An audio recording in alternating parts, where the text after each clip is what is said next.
Beredar video viral seorang pria diamuk warga usai dipergoki hendak melakukan pencurian sepeda motor terjadi di Jalan Rawajaya 1 Pahlawan, Kecamatan Kemuning, Palembang.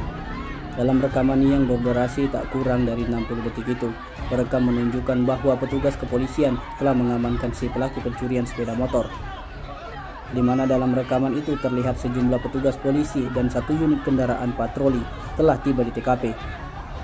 Perekam yang merupakan perempuan hanya menyebutkan bahwa pelaku telah ditangkap.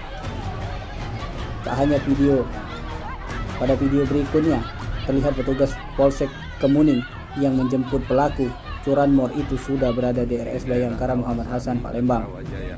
Dalam video yang kedua itu, nampaknya petugas tengah mengantar kedua terduga pelaku yang sudah babak belur diamuk massa untuk mendapatkan perawatan.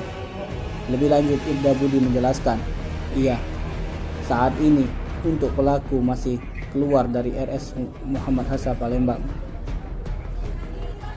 Tim Liputan Sumsel Update TV melaporkan.